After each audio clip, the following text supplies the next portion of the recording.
Bueno, voy a tratar de en estos 15 minutos dar dos partes. La primera parte, tratar de hacer una apretada síntesis en lo que me parece uno, desde el punto de vista de cirugía, considera la evidencia que puede haber en tres vasos en cirugía versus angioplastia. Y en la otra parte, mostrarle a nosotros cómo nos fue en el IGUA con algunos resultados que tenemos. No tengo ningún conflicto de interés. El objetivo terapéutico de los pacientes con angina inestable, todos lo conocemos, mejorar los síntomas y la calidad de vida. Esos puntos finales más bien blandos, si ustedes quieren, grado de angina, calidad de vida.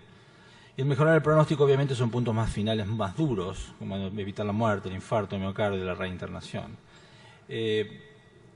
Si uno mira la evidencia, y bueno, hay muchos estudios dando vuelta, y uno de los más importantes que marcó un antes y un después, creo, en el enfoque multidisciplinar de la enfermedad coronaria es el estudio de SYNTAX, que ustedes conocen. Es un estudio multicéntrico en Europa, en Estados Unidos, enrolados, randomizados, y lo que tenemos ya que es los 5 años de seguimiento, que es un poco lo que voy a mostrar, que son los resultados finales de este estudio, que comparan angioplastia con cirugía en enfermedad de 3 vasos y enfermedad de tronco, 1, 2 y 3 vasos. Una de las cosas importantes es, bueno, las características basadas de la población. Con cirugía, todos son parecidos los variables en cuanto a las diferencias en grupos de angioplastia y cirugía, pero con cirugía en esta población se pudo hacer revascularización completa comparativamente con angioplastia en este grupo de pacientes de alta difusión. Cuando uno analizó los primeros resultados, y creo que fue el mensaje más duro de este estudio, el primer año de seguimiento, que acá la conclusión más importante fue que la cirugía coronaria sigue siendo el tratamiento de elección en los pacientes con lesión de 3 vasos y enfermedad de tronco. Esto es debido a que la CRM, comparada con la angioplastia, tuvo una menor incidencia en los puntos finales combinados a un año de seguimiento. Puntos que eran muerte, infarto y revascularización y stroke, digamos, todos juntos. Hay otros estudios que sacan el evento revascularización como tal, pero en este estudio, que fue diseñado así, la angioplastia no pudo comparar los resultados de la cirugía. Ahora, los resultados, ¿cómo fueron? Ustedes saben que quizá la cirugía tiene un evento muy duro, pero el procedimiento por la complejidad del mismo, pero los efectos beneficiosos de la cirugía son a largo plazo. Por eso las curvas que fueron el primer año no fueron lo que pasan los 3 o 4 y últimamente los 5 años. Y eso es un poco lo interesante de la finalización. Cuando uno ve las causas de muerte, ya sea por infarto, por stroke o por muerte a 5 años, obviamente la cirugía y las curvas se despegan y significativamente son a favor de cirugía comparado con la angioplastia. Lo mismo con la causa de muerte, que no fue evidente al año del seguimiento de este estudio. Sí, a los 5 años, obviamente, la cirugía es a favor como causa de muerte superior que la angioplastia.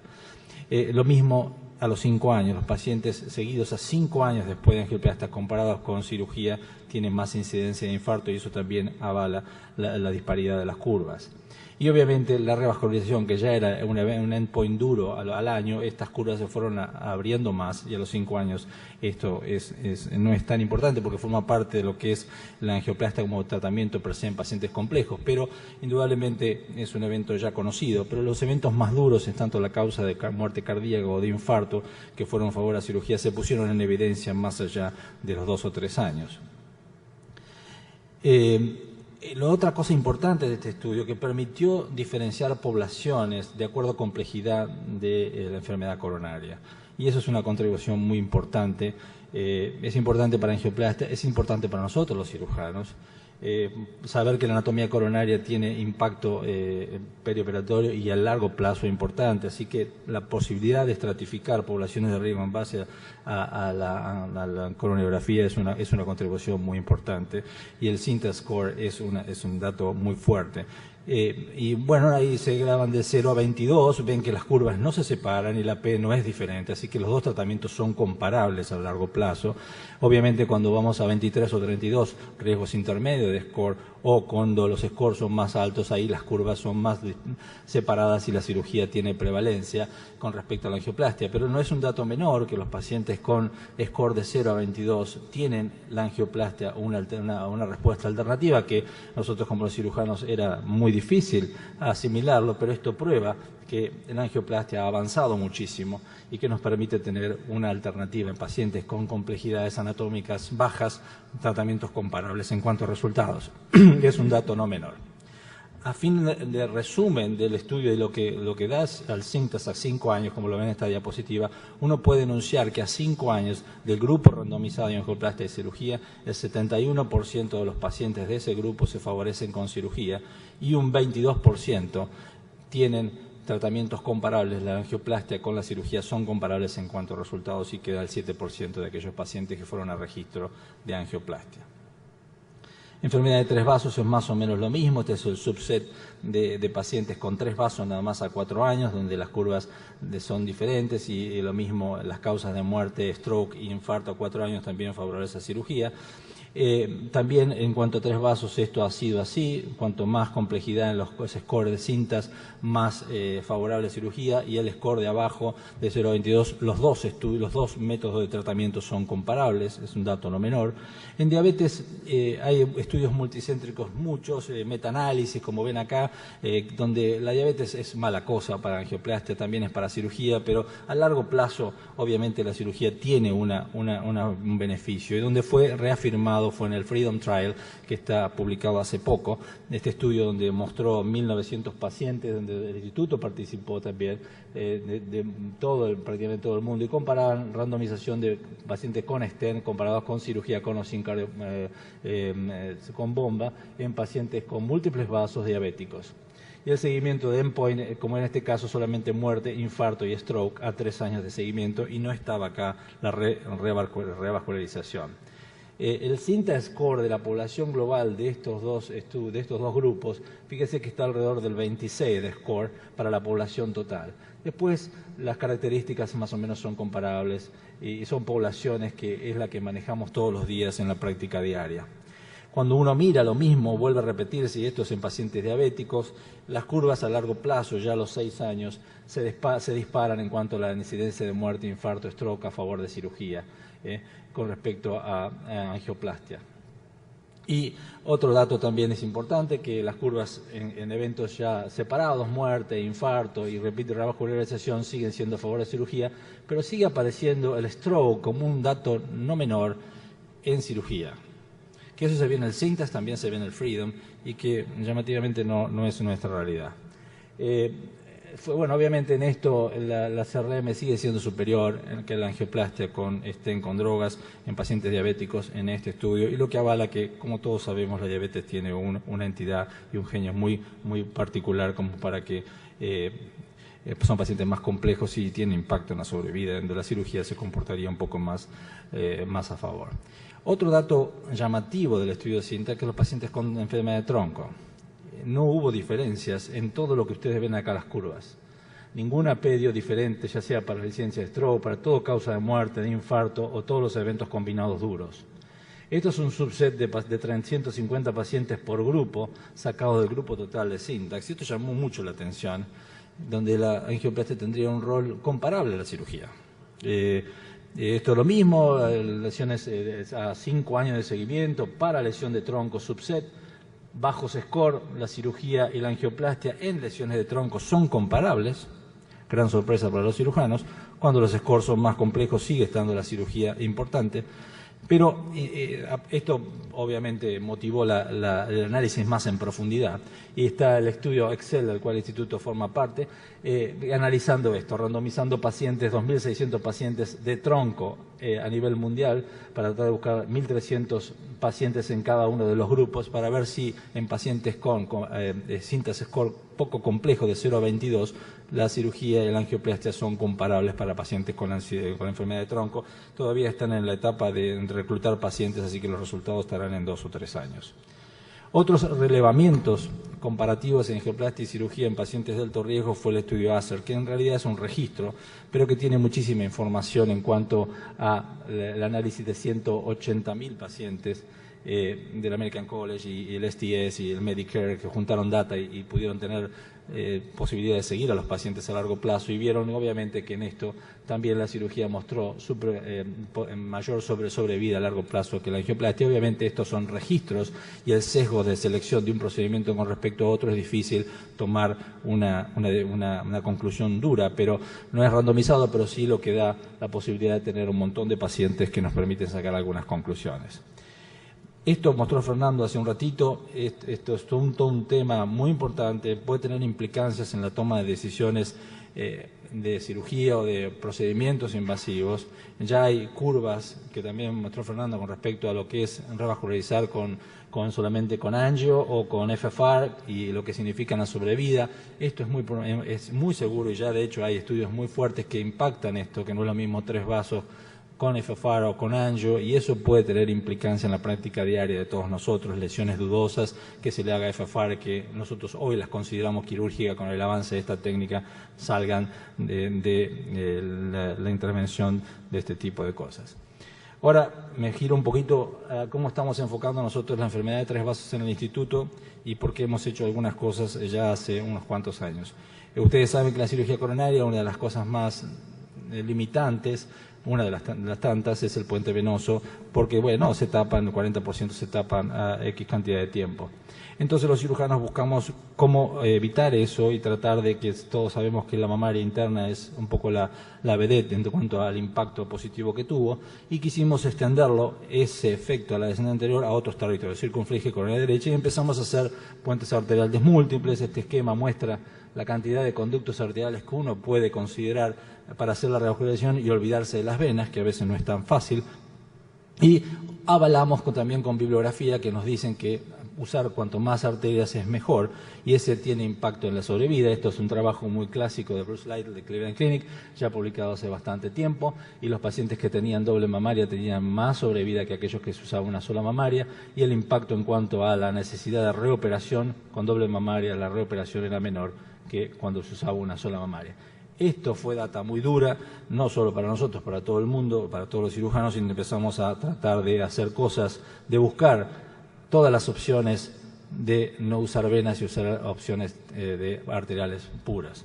Esto es lo que hacemos en el instituto todos los días, ya tenemos casi 2.000 pacientes con esta técnica, usamos las doble mamarias en forma secuencial, en forma esqueletizada, sin circulación extracorpórea, y esto hace bastante tiempo que lo hacemos, y bueno, nada, lo hemos hecho de una conducta bastante rutinaria, la cual estamos bastante conformes con la técnica, y creo que es una forma moderna, si ustedes quieren, de abordar el tratamiento por vía de este tipo de procedimientos sin circulación extracorpórea y sin usar venas.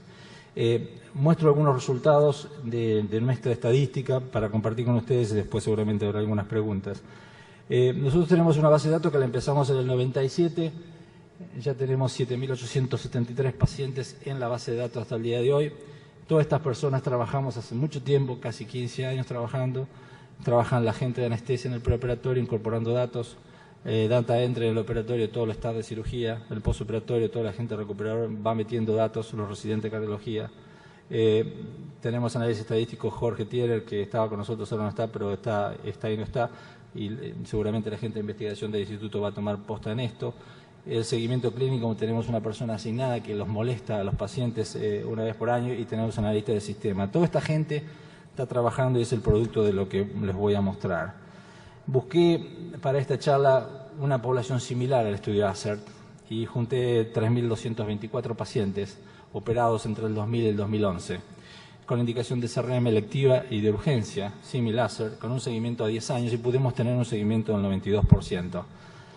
Las características basales las ven ahí, son más o menos las que ustedes ven en todos los días: 82 pacientes con CRM sin circulación extracorpórea, diabetes 25%, esto es lo que no tenemos nosotros en el instituto, 63%, 63 años de edad, es más o menos la población que se ve en todas las estadísticas. Esta es la mortalidad global, 2.7, y lo que me llama la atención es que nosotros tenemos 0.7 de stroke en esta población. Y yo creo que eso tiene que ver porque no usamos la bomba y no clampeamos la aorta, porque no hacemos ninguna proximal. Entonces no tenemos que andar toqueteando la aorta. Los focos de stroke más importante, como ustedes saben, es el manoseo de la aorta ascendente. Esta técnica nos permite no tocar la aorta. Y llamativamente a lo que nosotros cuando vemos el Syntac o el Freedom mismo, que tienen tanta incidencia de stroke y hay tanto problema con el stroke, no es nuestra realidad. Y esto yo creo que pasa por ahí, pasa por no tocar la aorta y no hacer nada de clampeo y sin circulación extracorpórea. Y después podemos extubar, tenemos un grupo de anestesia muy agresivo, el 70% de los pacientes sale extubado de quirófano y los días de internación lo ven ahí. Así que es trabajo producto de hace muchos años que estamos con esto, con un grupo, el mismo grupo. Y bueno, analizamos cómo nos fue a los 10 años, y ahí ven ustedes a 5 años y para la población global, 81% están vivos a 10 años. De acuerdo a la edad, más de 65 años, menos de 65, obviamente la edad tiene un impacto en sobrevida, 72% contra 90%, más o menos de 65 años. Según el sexo no hay diferencia significativa. Según la Euroscore, pacientes con más de 5 Euroscore con respecto a menos de 5 Euroscore, obviamente el más Euroscore vive menos, eso se ve en la estadística nueva. La diabetes, como se ve en la bibliografía, también para nosotros es un impacto en cuanto a survival. Los pacientes diabéticos viven menos significativamente que los no diabéticos. De acuerdo a función ventricular, sobre 659 pacientes que tenían función ventricular moderada severa, el impacto de sobrevida lo ven ahí.